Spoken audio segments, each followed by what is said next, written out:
Welcome, everyone, and thank you for joining us for today's event hosted by the Foundation for Defense of Democracies. I'm Beth Robbins, FDD's Vice President of Communications. We're pleased to have you here in person and tuning in live for this on-the-record event on Turkey's elections. This is a timely discussion as Turkey held its scheduled elections on May 14th with mixed results.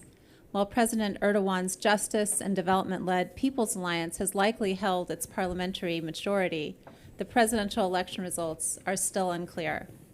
Neither candidate crossed the 50% threshold necessary to clinch the presidency, thereby triggering a runoff election scheduled for May 28th.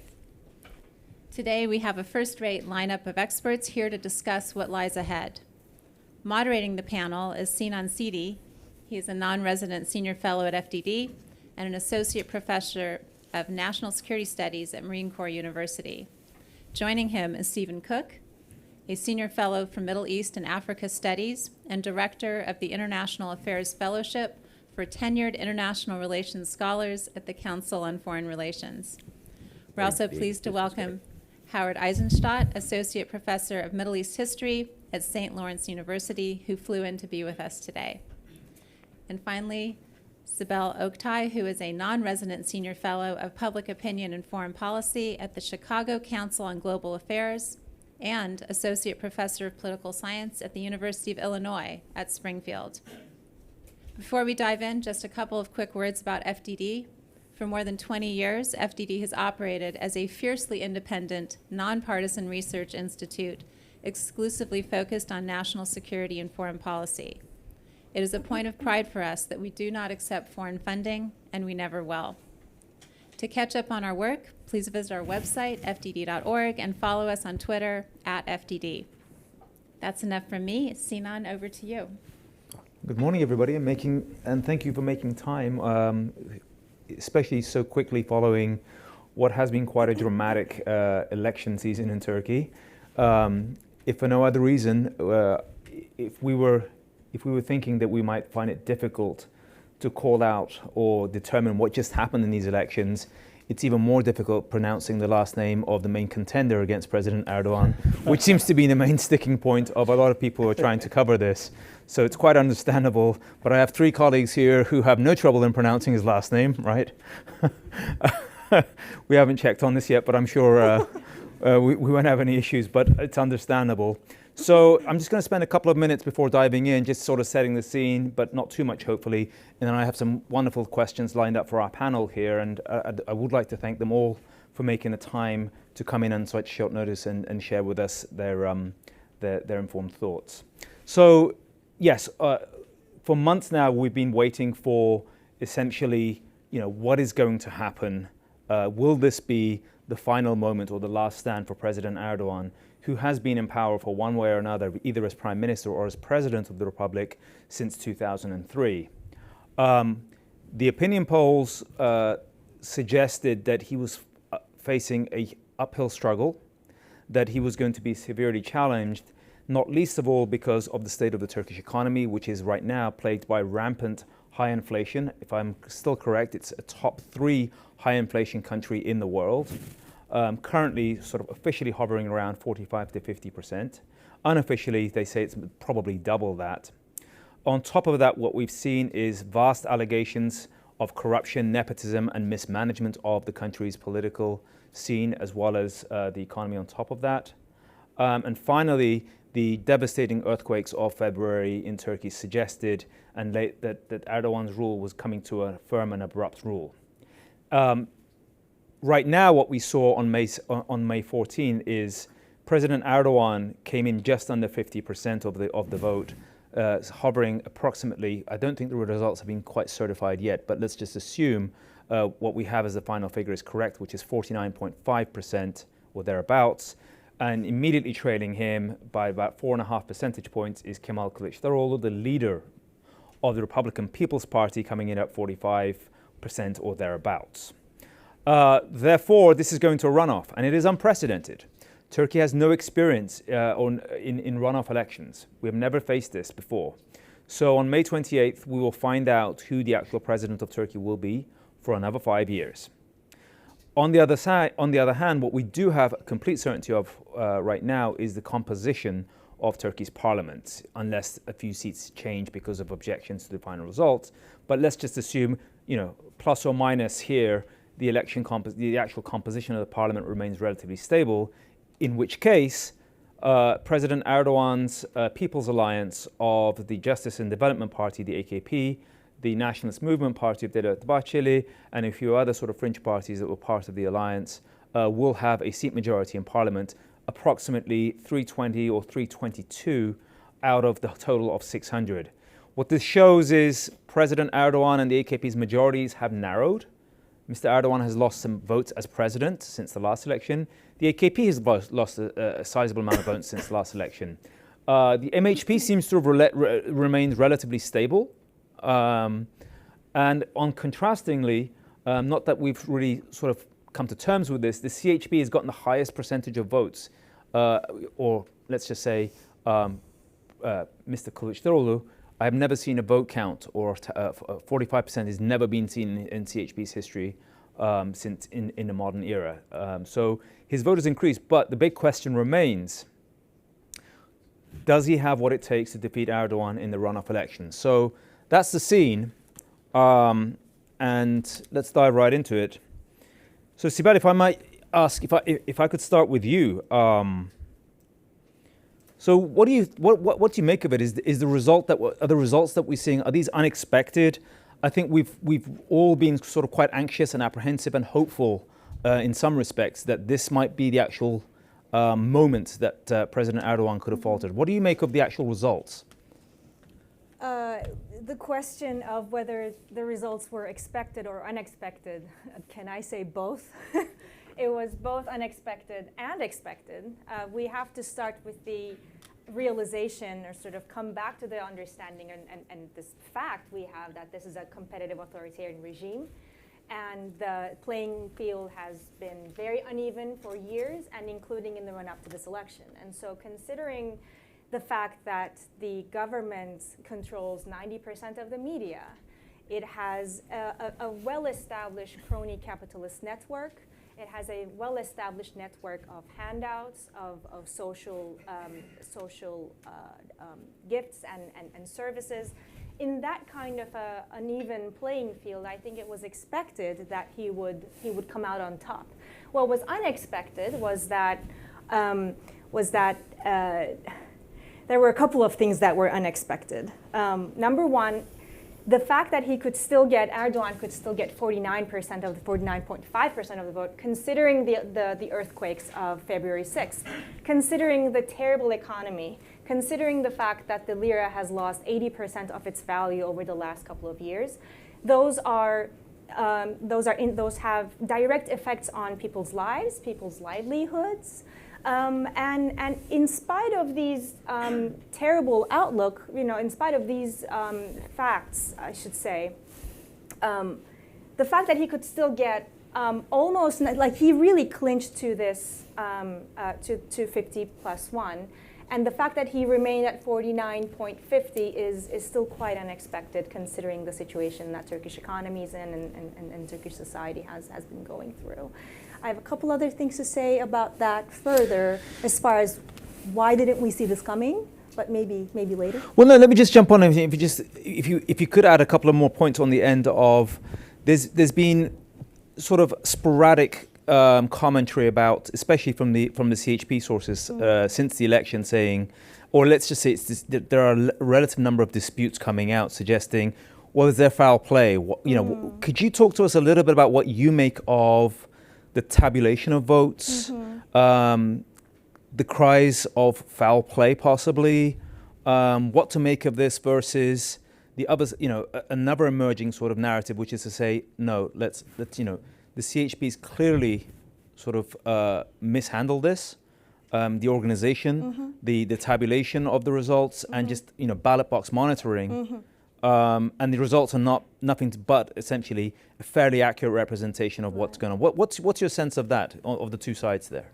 Sure. So there are about 200,000 ballot boxes across the country, right? And let's assume that, or let's hope that in the second round, the CHP will have, let's say, 3, 4, 5 people monitoring each and every ballot box across the country. That makes about 1 million people.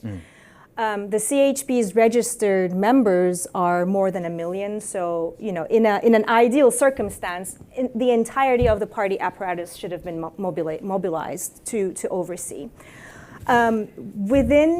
Across that 200,000 ballot boxes, the reports that come out yesterday and the day before say that political parties, including HDP, the Kurdish People's Democracy Party, and the CHP, combined, I think, disputed some 5,000 ballots, again, out of 200,000, right? And so that's not enough, and as they acknowledge it, that kind of dispute, and even though some of these numbers might have been tallied to pro-government political parties like the Nationalist Action Party or the Justice and Development Party, they are not significant enough to alter the result. It can move margins, right? A seat in the parliament might move from one candidate to another, but an outright blatant fraud is not only unseen, we didn't observe that, but I don't think it's possible given the way the election monitoring system has been set up in Turkey. Turkish people and civil society in Turkey has always been a three-legged dog, but precisely because of that, Turks really value their elections, and they value its integrity, and they consider it a sort of sacred practice of democratic will.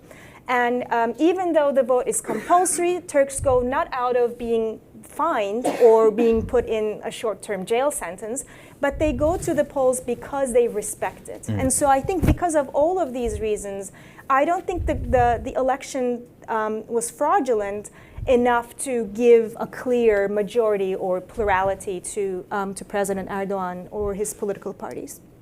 Yeah, I mean, I must say, in the number of days since watching the sort of the antics play out, the whole notion of like the CHP's initial attempt to stop the steal seems to be giving way to, and I agree with you. I think, if anything, what we saw on election night was the CHP sort of leadership going on TV with the mayors Ekrem İmamoğlu and Mansur Yavaş saying, hang on a minute, the Anadolu Agency is misreporting this, they're mistabulating it, so we don't recognize them. And then we've seen, ballot box sort of allegations of stuffing, and then they all went quiet suddenly. So I agree with you, I think, given what's at stake. And also I might add that it's now emerging that the CHP didn't have monitors at over 20,000 boxes across the country out of that 200,000 you mentioned, which seems to suggest to me a gross misnegligence on the part of the CHP organization, which is also the oldest and most organized party that has the resources to employ and ensure ballot box monitors are in place. And let's be realistic, they've had years to prepare for this. So, Stephen, let me move on to you. One of your favorite questions, because you and I have been ruminating over in the last few days, which is, so let me ask you your favorite question. So what went wrong in terms of, was polling off? Were we not essentially set up in the last few months to say, this is the moment, Mr. Erdogan is done? There's been a lot of writing, there's been a lot of analysis to suggest this was a done deal, and then in the first round, or following the first round, Erdogan would be done and we'd have President Kilicdaroglu. What went wrong? Thanks, Sinan. First of all, before I answer the question, I just want to thank you for the kind invitation to be here on this panel today. It's wonderful to be with Sibel and Howard, two people whose commentary and work I very much admire. I think, there's a lot that went wrong in terms of the expectations regarding the outcome here. And it began actually months ago. This election has been anticipated by Turkey analysts and Turks for the better part of the last 2 years. I can remember, 2 summers ago, turning on, looking at my Twitter timeline and wondering why people were arguing about the 2023 Turkish presidential election, knowing what we know, that things really don't crystallize until literally the few weeks before the election. I think there was, in terms of creating a set of expectations, both in Turkey as well as in Washington, I think there was too much focus on polling. We know from our own experiences here in the United States that polling is faulty, that people don't necessarily tell pollsters the truth, and that polling only captures certain things at certain moments in time, and that no question is foolproof. And secondly, I think that was a problem, and I don't mean any disrespect to anybody either in this room or outside of this room, but I do think that there was a bleeding of hope into analysis. There was this sense that how could it possibly be, after all of these years, after these terrible economic years, after an earthquake, after this slide, I mean, Sibel used the term competitive authoritarianism. I'm searching for new definitions of Turkey. I think we need, as political scientists, at least the two of us, political scientists, we need new categories for it. Howard's a historian. He doesn't need a new category. And I say that as someone who actually wants to be a historian now. And so I think that the idea, and something that's kind of drilled into the heads, that people vote on their pocketbook is wrong. I think it's wrong in the United States. I think it's wrong in Turkey. Remember, there was a book written here in the United States, What's the Matter with Kansas? Kansans aren't voting their pocketbook. Right. And so that really highlights the potency of culture and identity. I think also we kind of misread things. You know, the earthquake was supposed to devastate Erdogan and the response. And clearly the response was bad, and it was bad because of this centralization of power. But at the same time, in those kind of AKP strongholds that were in the quake zone, people said, it was God's will, not it was the fault of Recep Tayyip Erdogan. It was God's will for whatever reason. And then of course there's the kind of the pathologies of the analytic world in general these days, which is too much Twitter navel gazing and wanting to be out there and gain followers and kind of go with the flow without really recognizing that the commentary on Twitter is a straw hole of society, and we're not getting a big enough picture. So I think that there were a whole host of things that went into a narrative, an expectation about Kilicdaroglu's victory, that overshadowed the fact that Erdogan is an entrenched authoritarian, can weaponize and instrumentalize the state. Look at what he did. He threatened Twitter. I'm going to shut you down. Controls the media. And in general has a potent message that still resonates with large numbers of Turks. Those are significant advantages. And then Kilicdaroglu imposed himself on the nationalites. He was the one who polled, I know I just criticized poll, but he's the one who consistently polled the weakest against Erdogan, which was the reason why Meral Akşener bolted briefly in March. As we wrote together, more people should have listened to her. She understood the weaknesses of the candidate. But he still did well because of countervailing things. But again, Erdogan was entrenched, and we should have paid closer attention to those advantages rather than weaknesses that seemingly would topple the great master, but he's the great master for a reason. That's not an endorsement. I'm just saying what people say about him. All right, well, on to the grilling the historian here. So Howard, based on what Stephen just said, it seems that President Erdogan's sort of polarizing electoral campaign, which many people said was off-key, right, suggesting that the pocketbook issues were going to be salient in determining people's choices. But this anti-LGBTQ, fear-mongering against Kurds, that mosques will be shut down if the CHP comes to power, seems to have paid off, especially in the first round. So going into this runoff, which is an unfair question, I guess, but I've tailored it such that you're not on the record for making the decisive sort of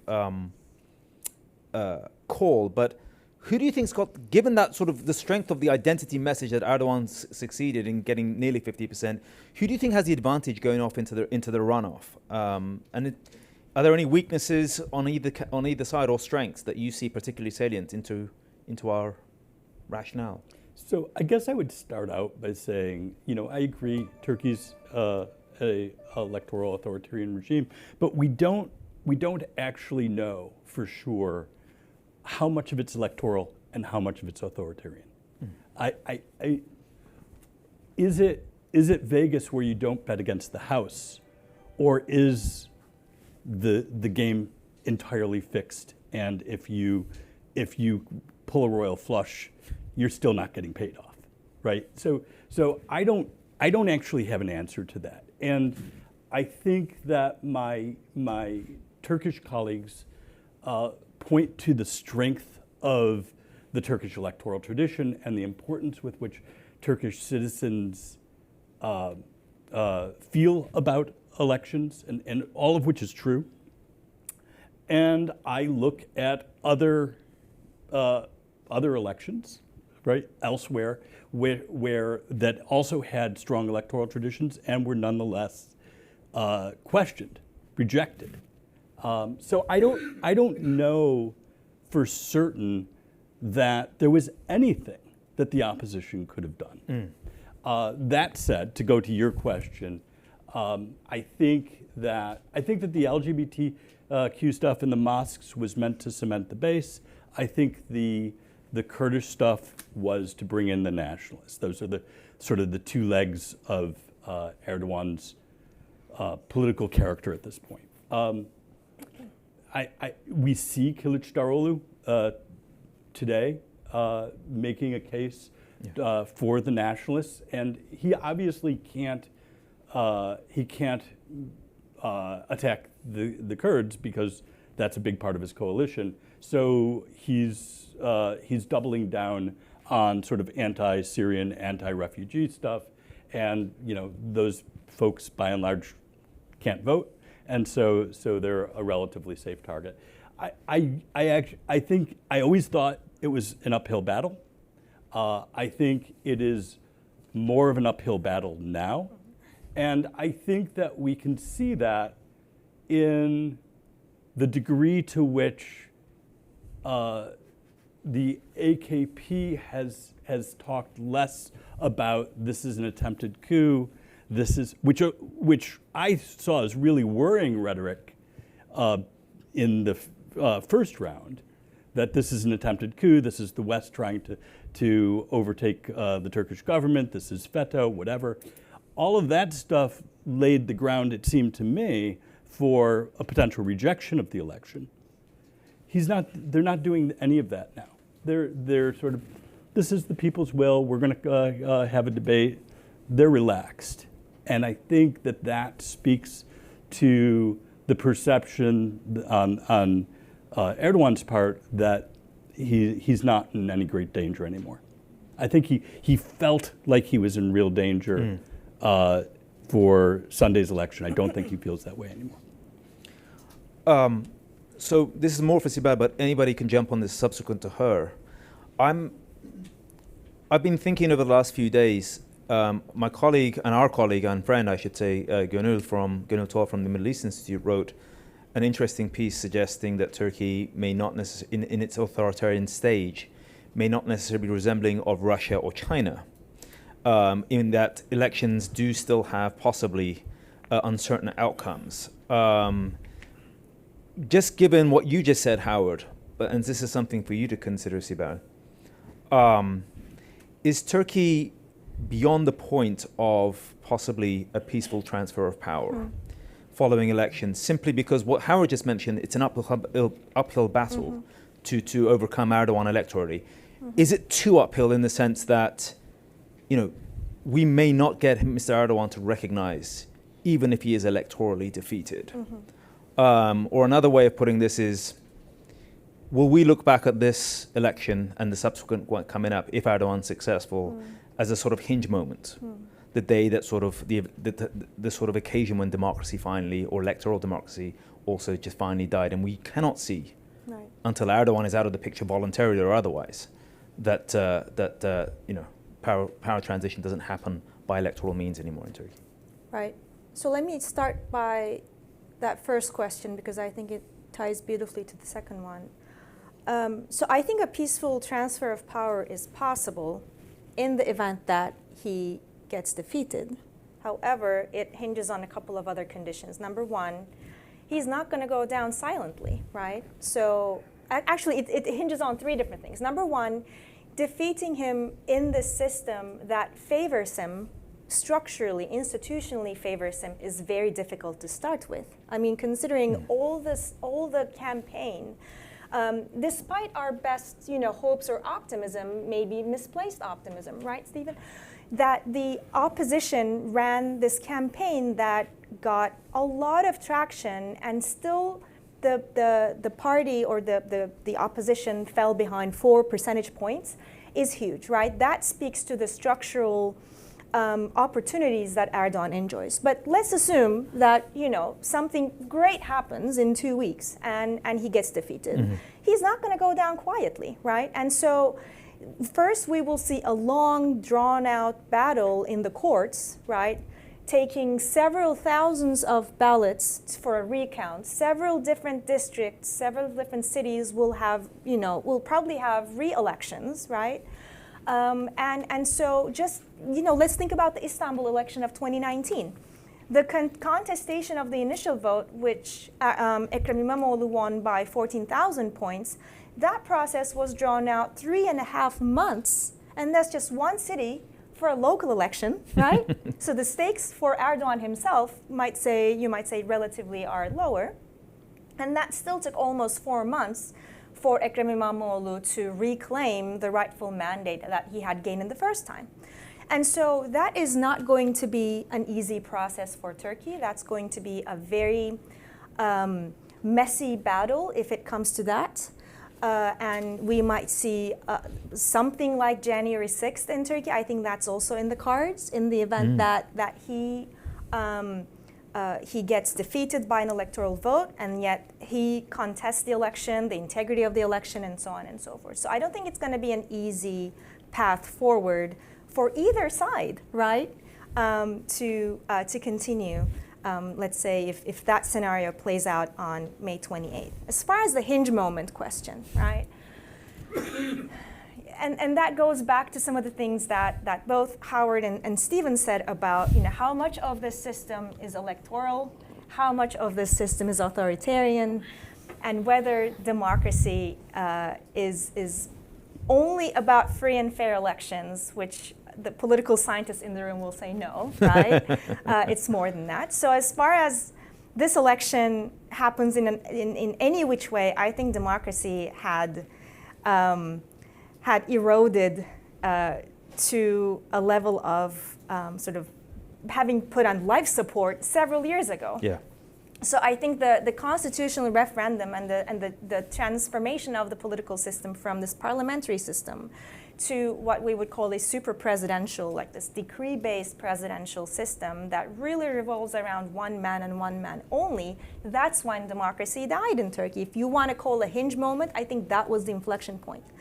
And so I think what's really important for both Turkey observers and Turkish parties, particularly those on the opposition, should really need to think about going forward is not necessarily about the democratic practices, which I think are, as far as the elections are concerned, are well entrenched for the most part, but the staggering and unexpected rise of Islamism and ultranationalism in Turkey that were portrayed and proven by the parliamentary results that I hope we get to talk about.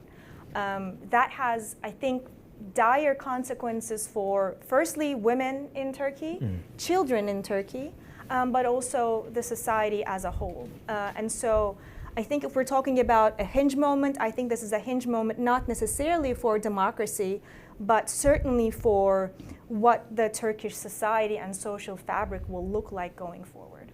Stephen, you want to jump in? Yeah, just a couple of comments, and I'm sorry that Gönül's not here. I don't mean to criticize her while she's not here, and this isn't a criticism. But I don't think that Russia and China are the best analogies for Turkey. In fact, I think Turkey was a leading edge in the reversal of democratic practices. Before even Hungary, Turkey sort of perfected this and kind of blew away all of the data sets that I looked at when I was in the grad school in the late 1990s about what makes consolidated democracies. What it strikes me is that there has been this kind of development of this thing, competitive authoritarian.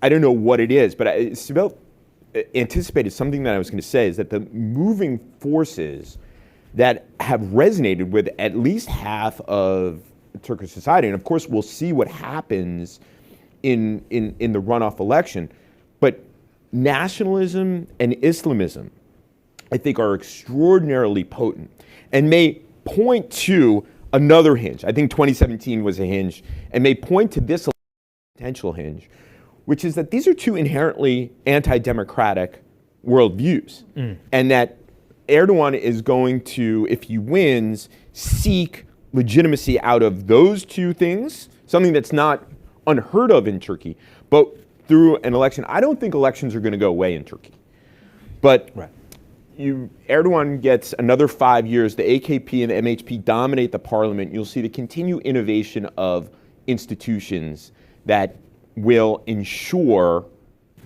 the trajectory of Turkey is not, maybe not even competitive authoritarian, even with elections. And I think that the kind of societal undercurrents of nationalism and Islamism, and that doesn't make Turkey unique at all. I mean, nationalism and some sort of kind of religious chauvinism is something that we're seeing throughout the world, and democracy is under threat throughout the world. And so I think that is a phenomenon that is worth thinking hard about, and Turkey's, and so I do think it's a potential hinge. Howard, you wanted to weigh in? Yeah, I guess I want to firstly say, I don't think that we've tested how democratic Turkey is because we haven't come to a real crisis in which Erdogan had to decide whether to step out of power or not, right? So it is an unanswered and unanswerable question whether he would have really stepped down. 2015? He wouldn't accept a coalition government. Right, but he was still fundamentally manipulating the Eissenstat system, right? Understood. The other thing, I'm going to jump on the opportunity to disagree with Stephen because we do so rarely. Other than music, I don't know. I can't think of a thing. And you stole my "What's the matter with Kansas" line, so I'm going to. You're mad at me. I think that Islamism, for a Western audience, isn't a great way to understand Erdogan's politics. Right, I agree. He's not particularly Islamist within the context of the Middle East. Arguably, he's less Islamist than Sisi is. Yeah. And we think of Sisi as the secularist. I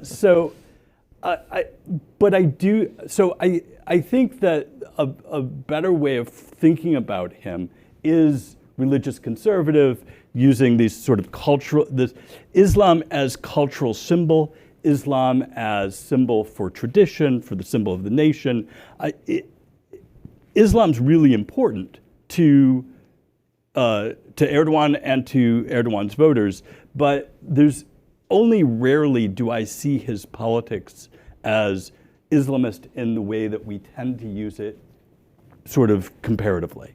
It really reminds me more of social conservatism in the United States than it does the Muslim Brotherhood in Egypt. Well, let me just, I'm going to disappoint you because I don't necessarily disagree with you on this. Having studied both Egypt and Turkey very seriously, certainly you're right that Sisi is the Islamist if you put the two together. And what I had often said was, if you took Turkish Islamists and you put them in a genuinely Middle Eastern context, they wouldn't even be on the religious wing of the ruling party. However, the context here is Turkey. And there is this religious, conservative, Islamist worldview that is at the kind of base of where the AKP springs from. I think it's important. I don't think we should totally dismiss those ideas as being a moving force for people and that they resonate society-wide and gives him a certain legitimacy. Well, let me jump on and offer you just a little anecdote myself and see what maybe Sibel, the senior political scientist in the room, could come back at and see how she evaluates this. This whole notion of what's been, Turks are justifiably proud of the fact that over 90% of people have turned out and voted, which immediately made me think of the first book I ever read when I sat down at my grad school that was shoved in front of me saying, you've got to read this because it's part of the requirement, which was Seymour Martin Lipset, Political Man. And I can't remember what page number it was, but it really struck me as like one of my life-changing sort of moments as a young person. It was like, strong turnout or high turnout at elections is not a good representation of a consolidated democracy. The higher the, consolidated democracies are more representative of countries which have lower voter turnout because there are other institutional safeguards for democratic governance being consolidated and et cetera, et cetera. What's left in Turkey other than elections? I mean, what are the remnants of democratic governance outside of, and this goes to what Stephen and Howard are both going back and forth, which I think, both complement each other on that level. But I think, is there any vestige of democratic governance left outside of election, and that's why people just turn out?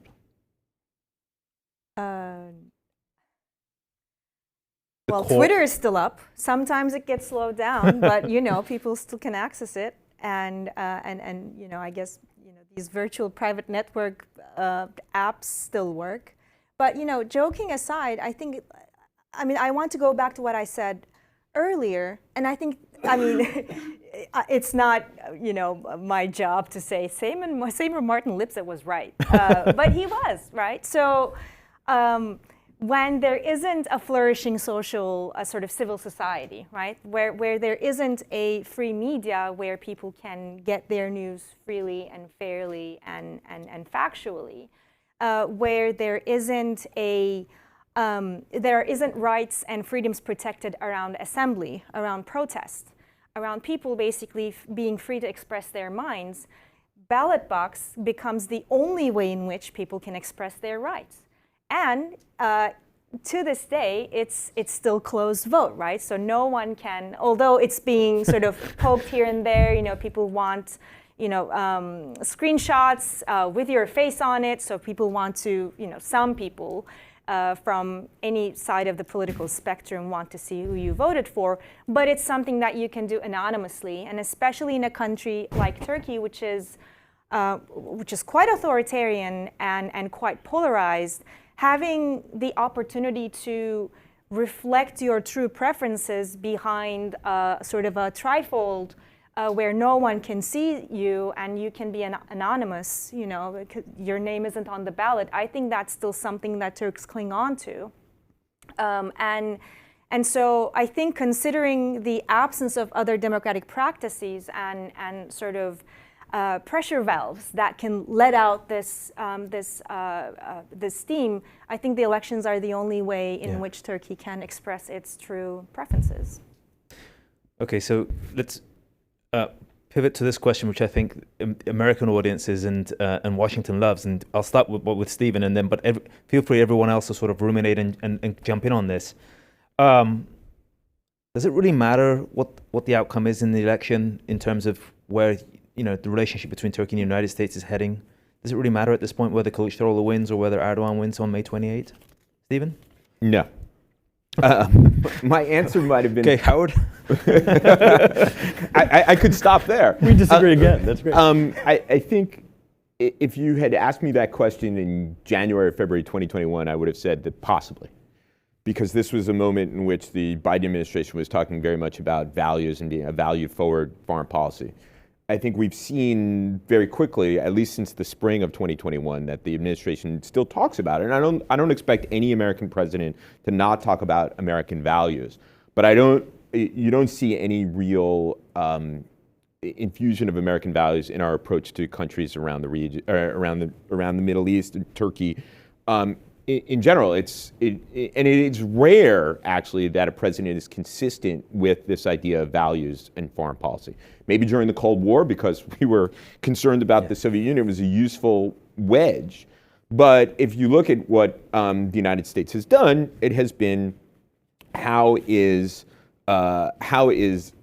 country X going to help advance our strategic interests?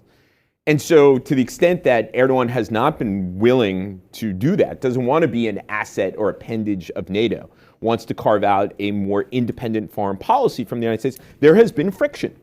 Kilicdaroglu, to the extent that he will play ball, improve the coordination with NATO, walk away from that gray area policy that the current government has pursued in Ukraine and Russia, that would improve relations between Turkey and the United States. There have been moments where, from the podium, State Department spokesperson would say, it's very bad what's happening to the LGBTQ community at Boğaziçi University, and we strongly condemn it. That's the extent of it. And I would expect that there would be similar types of criticisms for other transgressions, but no real consequences. And I think that what I think sometimes people don't understand is that, as perniciously anti-American as Erdogan and the AKP has been at times, that the opposition is as well.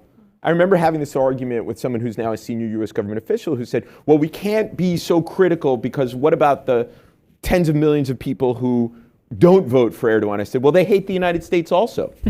So I think that Kilicdaroglu's instincts will also be to not view or carve out a policy that's independent of the United States, which I think is perfectly appropriate for Turks to do, but it will create tensions, and that's where the relationship will be. If for some reason the Turkish government wants to be more cooperative on a variety of issues, Eastern Mediterranean, relax on the Aegean, of course they've relaxed on the Aegean since the earthquake, a variety, Cyprus, which Kilicdaroglu has staked out, I think, a very tough position, those things are going to be sources of tension between. So no, there will be tension if President Erdogan is reelected, and there'll be tension if Kemal Kilicdaroglu becomes the next president of Turkey. Now Howard would like to, I filibustered long enough, and Howard would like to disagree with me.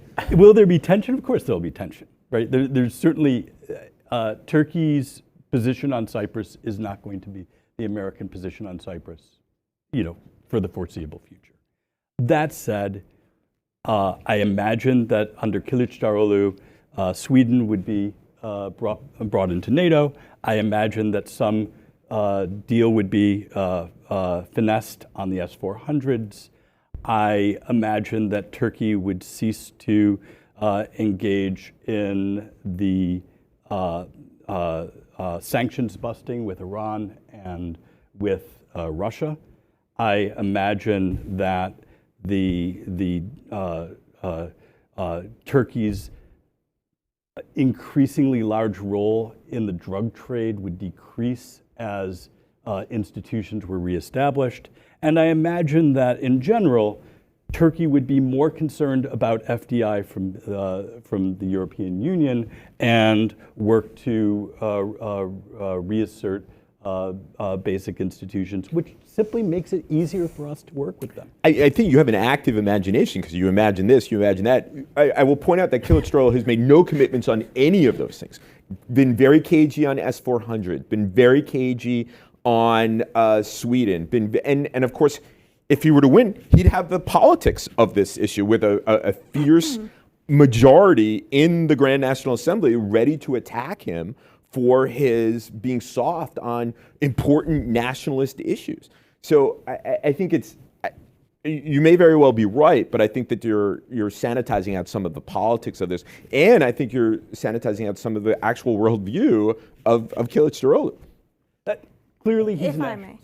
Sorry, go ahead. No, I was just. No, jump in, Sibel, and Howard can come on the back I end. guess He can Howard can formulate his comeback against Stephen. Right. But Sibel, go ahead, please. I just want to add that Kilicdaroglu, I agree with both of you, right? And if I were to answer that question, it's no, tensions will continue, but maybe with some caveats, right? There are two things that we need to be aware of. Number one, elections are coming in the US too, so we don't know what even is going to happen like after next year. So that's something that we like. It's a two-way street, and it takes two in this relationship. But also, going back to what Kilicdaroglu said earlier, I agree with the nationalist tone that he will take and how that's going to continue creating these tensions with the United States, especially now that we know that he desperately needs a nationalist vote, right, for the second round. But also Kilicdaroglu is on the record for saying that he wants to mend the relations with the United States, with NATO specifically, or more broadly. And I think the opposition and Kilicdaroglu himself will genuinely try to do that going forward. So despite everything that you guys have said, and I agree, I think I think the basis or the foundational sort of foreign policy vision for him is to make sure that Turkey is once again a respectable ally and a reliable ally for the United States and for the NATO partners. So Howard, in your answer or your rebuttal, and after this, I think we can hopefully open it up to the floor before Stephen has to leave, because we want him to field more questions and get grilled before he heads out. But aren't all sides, whether it's Kilicdaroglu or Erdogan, fundamentally seeking some sort of reset with Washington? We've heard indications that even Erdogan may be willing to throw a bone towards Washington in terms of possibly divesting the country of the S-400s. They've already made some overtures with designating certain entities and persons with U.S. Treasury who've been sort of terrorist financiers. Are we expecting? Aren't both sides actually heading for a reset because they have to? I mean, Turkey fundamentally has to engage with the West. No? Yeah, I think that there's truth to that. I think that I think that fundamentally Erdogan sees all resets as temporary. And I don't have any great faith that a change in tone with Israel or the United States is necessarily going to last longer than is convenient. I think that, as Sibel was suggesting, Kilicdaroglu is imagining a different country. We can get along with lots of countries that disagree with us on specific details. We get along with Canada, and we have disagreements over fisheries all the time. The challenge with Erdogan is, first of all, how personalized the decisions are. It's not his nationalism that got him into the S-400s. It's the personalization. No bureaucracy would have gone along with that. Agree. The other component is the fundamental breakdown of institutions within the country. That's where we see the sanctions busting. That's where we see this growth in the drug trade. We tend to think of corruption as a local problem, but it is a problem that has global implications. And for us, those global implications have real content. Okay. So with that, if we may, we're going to open up the floor to questions, and there's a microphone coming around. So please raise your hand, and our colleague will hand you the microphone so our audiences that are live streaming can hear it. Please state your name, your affiliation, and hopefully a brief question. Right in front here. Thank you. Jerry Hyman at Yeah, we can hear you. is this on? Yeah. Jerry Hyman at the Center for Strategic and International Studies. First of all, just a quick comment on the question of what is there any remnant of democracy left? Don't forget the municipal elections in Ankara and Istanbul, and to some extent in the Kurdish areas. So it seems to me that wasn't much discussed. I wonder, I guess I thought the elections would be closer like everybody else did, in which case the question I have really it may not be any use anymore.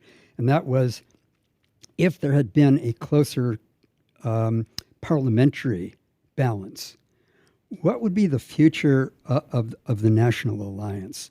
You've got this unwieldy collection of 6, 8 parties that really have no or relatively little policy coherence or personal coherence. Their main thing was they didn't like Erdogan. Right. So what is the future? Is there a future for the National Alliance in Parliament as a potential source of policy, debate, discussion, dissent from the Erdogan policies, etc.? Okay. Should we take one more? In case there's one for students. Sibel, I'm going to hand you that question, so think about that one. If there's one more, let's take one more. Sure. Mike Shea, FDD NSN alumni. So very good panel, and this is very edifying as all FDD events are. So I think most of us are disappointed that both candidates and both parties are anti-American, in their inclination. But I wonder whether or not, when you consider things like Turkey's accession to SCO, BRICS, and other sort of alternative structures, and very case-by-case kinds of issues as well too, such as Huawei 5G adoption, and also the sort of the increasing, semiconductor tensions between the U.S. and China, for instance, whether or not either party really has a difference with the other in terms of perhaps the pacing and the tenor and the timetable for how they might engage these sort of what we'll call alternative structures. Thank you. Thank you. Sibel, you want to take the first shot, and then Sure. Stephen and Howard for the second one, hopefully. Yeah. Or do as you will. I came with notes, right? Because I was hoping this Oh. question would come up. And you're looking at a very colorful parliament. Colorful could be all different shades of gray. In this case, given pretty much every single political party, except maybe for the Yeşil Sol, the Green Left, that the Kurds ran under. These are all different shades of nationalism, and some of them are different shades of Islamism. And I agree with you when you point out that this is a very, and the opposition coalition is a very interesting conglomeration of political parties, given that they're one uniting force that they fill their, this wind that they fill their sails with is this opposition against Erdogan. But when it comes to policy making, what are these different nationalist parties like İYİ Parti, which is a sort of center-right but still nationalist political party, will align with, right? And I think these political parties, especially İYİ Parti, I would assume, is, Turkish political parties have historically been characterized as sort of very homogenous, very uniform. They vote in blocks, and so on and so forth. But I think going forward, there's also room for a lot of inter-party dissent, especially in a party like İYİ Parti. Are they going to vote for, vote alongside CHP, or are they going to sort of splinter, and some of them will vote for AKP when the bills come to floor?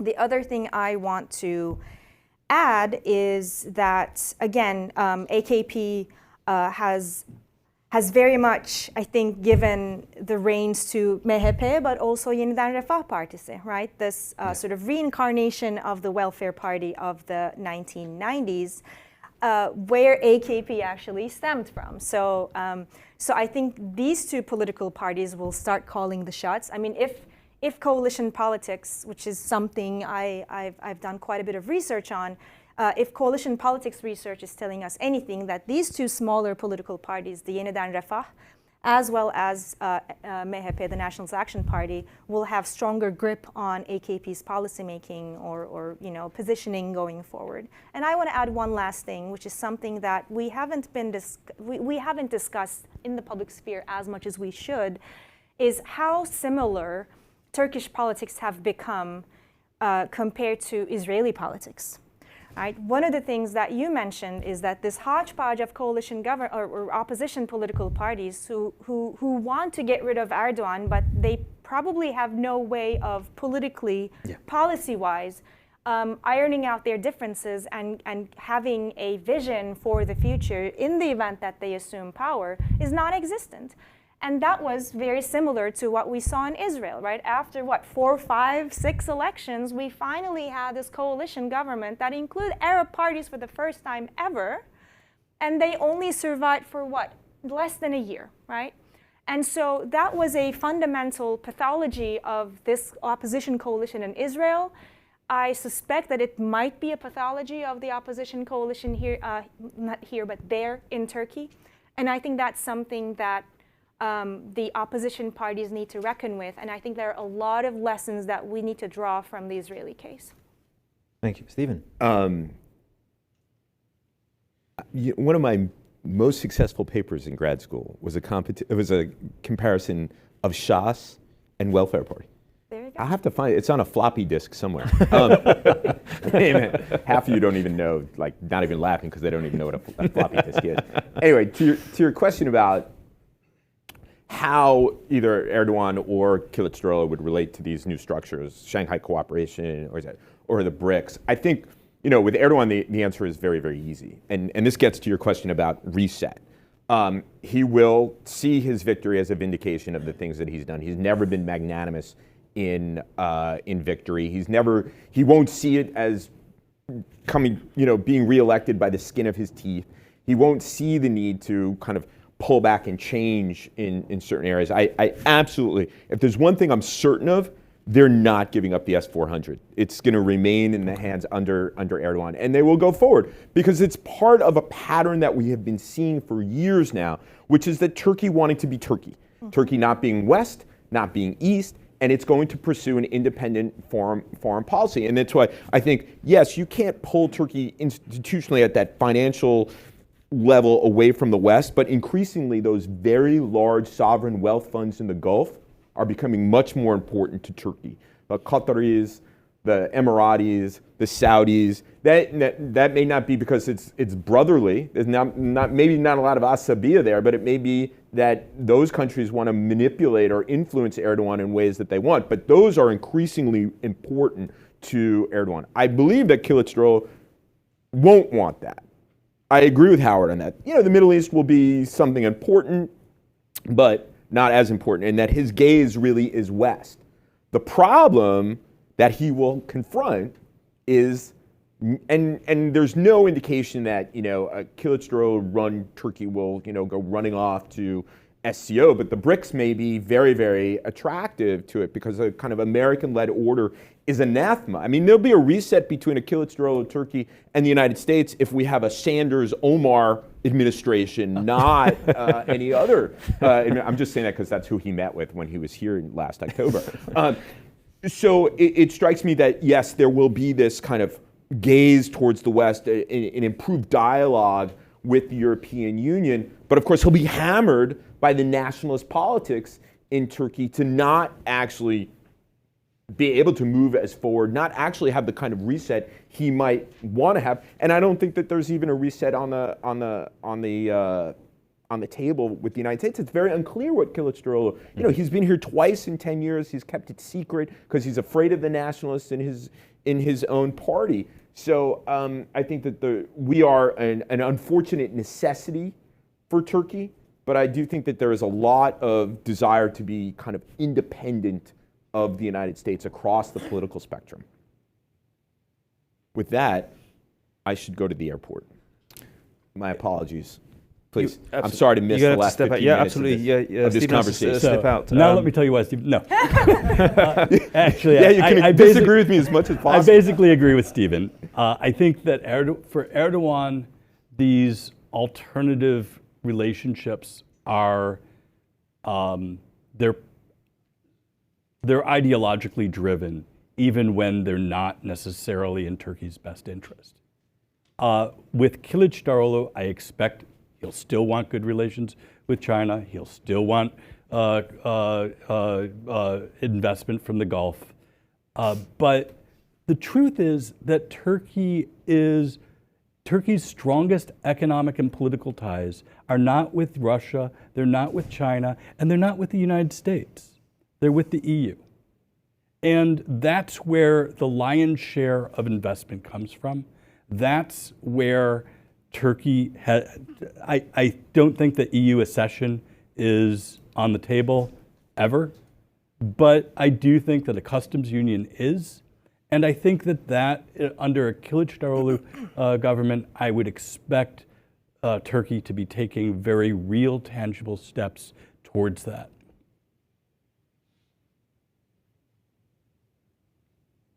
More questions?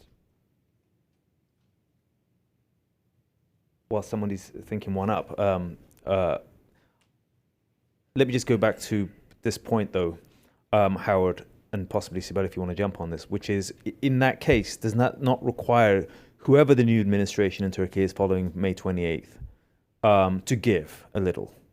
I mean, if Turkey is serious about wanting to re-engage with the European Union, to renegotiate the customs union or visa-less travel for Turkish citizens, asks that are quite significant of the European Union, does that not mean that it would have to be somewhat more collaborative, cooperative, beyond just transactionalism? And similarly with the United States, regardless of who's in power. So Stephen's point is, Turkey will never give up the S-400s. Well, that's going to be a problem if they want F-16s. The shopping list between the United States and of asks, which is long, is long. That something needs to give, no? If Turkey is going to have whatever sort of short honeymoon period there will be. Anyone? Want to take that or no? Historians have remarkably foggy crystal balls, but I can't predict the future. I don't think that Erdogan is capable of resetting relations with the EU or the United States in the ways that you're describing. Mm-hmm. I don't think that he's capable of giving up the S-400s in a way that would maintain his relationship with Russia and satisfy the United States. I don't believe that he's capable of or understands the idea of a relationship that's anything other than transactional. And so, yes, Erdogan will make reset noises now and again. But a reset with Saudi Arabia is qualitatively different from a reset with the United States or the EU. And I don't think that Erdogan's capable of the latter. Okay. All that being said, the foreign policy in Turkey is very much pegged to Turkey's domestic politics, right? Anyone who follows Turkey and Turkish politics closely would know this. And I think some of the friction and the tension, I have this sort of ideal project where I want to track Erdogan's rhetoric against the United States, along with how far away from we are from elections, right? And so I would assume that as elections come, as elections are approaching, he's becoming very polarizing, very antagonistic, very vilifying of the West, of the United States, and so on and so forth. And then after the elections, it's kind of like a typewriter, right? You type it, the thing goes on one side, and then after election time, it goes. So I would assume that there would be some softening of the tone, some opportunity for a reset, whichever way it's defined. I don't think it's going to go to the way or to the extent of, we're going to dismantle S-400s and we're going to get them, give them back, get our money back, right? That's never going to happen. But so I think there will be some softening of tone. A, because elections are over. B, because there's now this newfound or replenished legitimacy. And we've seen Erdogan do this several times over in the last 20 years. But to what extent that's a reliable reset or a reliable change of tone is anybody's guess. And my guess would be that it's not. So, okay. So yeah. My esteemed predecessor who established the Turkey program here at FDD, Aykan. Aykan Erdemir, Anti-Defamation League. I have a quick question about demographics. Will Turkey's vulnerable minorities continue to vote in greater numbers with their feet following the second round? That is, do you expect a mass exodus, not only of Christians and Jews, or Kurds and other ethnic minorities, or a new minority, maybe the seculars, but also the LGBTQ community? Do you expect, and this has already been in process, right? This mass exodus. Yep. But following the second round with different shades of ultranationalism and racism and Islamism, including the Hezbollah shade in parliament and in power, do you expect this to be like a remarkable turning point whereby we now see a massive, concentrated exodus? Yes. Yeah. I wholeheartedly agree that that's going to be the case. We saw a massive exodus after the coup, including people that we personally know, right?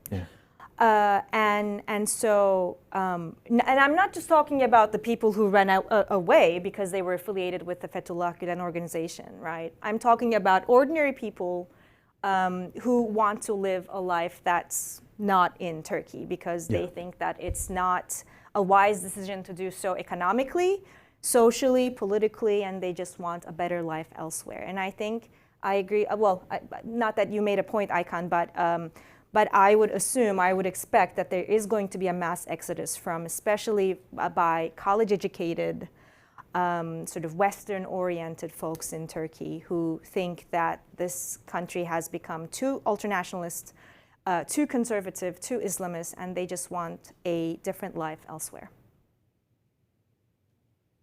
Howard, do you want to? 100% agree.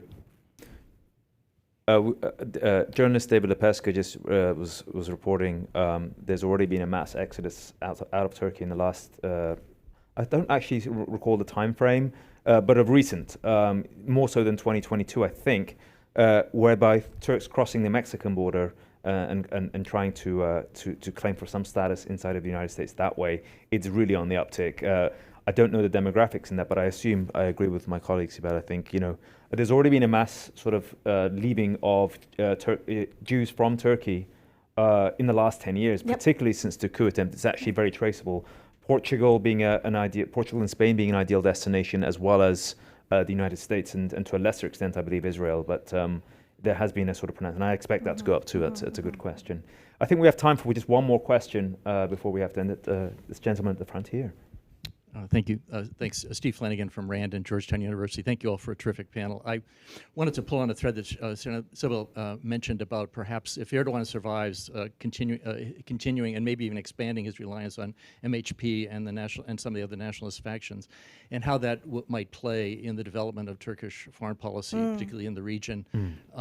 Many of those parties, of course, are believers in this sort of Eurasianist vision for Turkey, or Turkey being between East and West somehow, and playing this balancing role even more fully than they have been doing. Right. But how does that mitigate against the realities that Howard was pointing out to, or countered by, many Turks realize still, and Erdogan still himself probably knows that Turkey's economic and other ties to the West, security ties, remain fundamental. So, would you see that Eurasianist sort of vision growing, particularly depending upon, and this relates then to what about policy on Ukraine in the end game? Do you think we'll see continuity in the balancing game they've been playing, sort of under the table support to Ukraine with drone sales and other things, and playing this role of being the great mediator between Russia and the West in the end game in the war in Ukraine?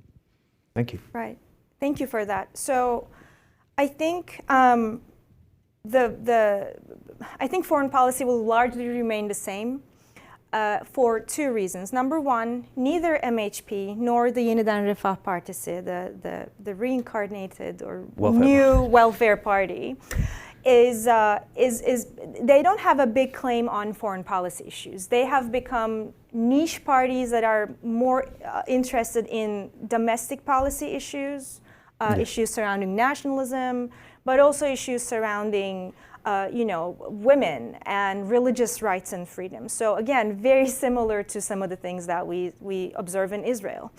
And again, if coalition politics research is telling us one thing, is that these political parties will support whatever foreign policy that AKP champions going forward, in return for some sorts of concessions or policy reforms in these particular areas, like women, like the education system, like religious freedoms, and maybe media freedoms or whatever is left of it, and so on and so forth. And so what we call in the sort of political science jargon, which is log rolling, which is you scratch my back, I scratch yours, right?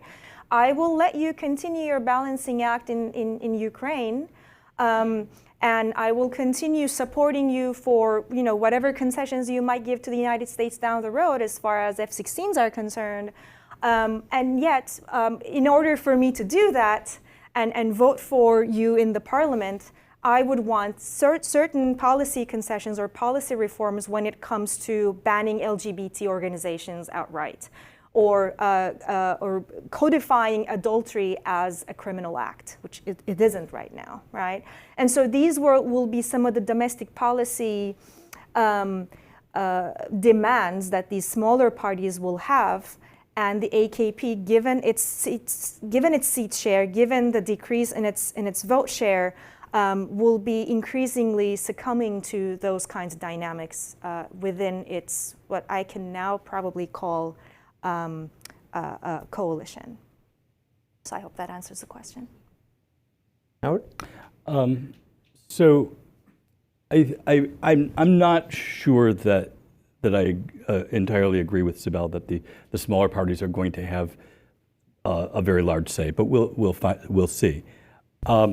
Regardless, I do agree that they're not particularly foreign policy oriented. Their foreign policy is more about mood than about specifics. I would point to 3 places where we might see them intensifying Erdogan's own instincts. One would be Israel, Yeniden Refah, and other, Hudapar, to the extent that they matter. They're certainly not going to be sympathetic to a reset with Israel. Yeah. But then again, Erdogan's, probably was going to find a reason to scuttle the reset within a few months anyway. The other 2 places are maybe more important in terms of the direct effects. One would be Azerbaijan, Armenia, and the other would be Cyprus. Yeah. And I think that particularly on those 2 fronts, the profile of the new parliament and Erdogan's continuation in office are not going to mean good things. Yeah, you jumped on that point that I was just, the one thing I was going to mention. I think with particular niche issues, I think the one strong demands could come from, the maintenance of networks such as Hamas in Turkey. I think that's a strong identity issue for some of these smaller parties who would like to sort of keep that balance, inside of Turkey for now. But we could keep going on forever, and we'll have to wait. And the Turks keep us on the edge of our seat for May 28th. So watch this space. We'll have a lot more coming out, hopefully, in terms of as the results become clear from FDD's work. But for now, I would like to thank my colleague who's not sitting there and happily on his way to some sort of vacation or celebration, Stephen Cook, my very good friend and colleague, Professor Howard Eissenstat, and Professor Sibel Oktay. Thank you for your time, your insights, and making this possible. And thank you to all the FD team for making this possible at a very short notice. And thank you for coming and humoring us with your time. Thank you.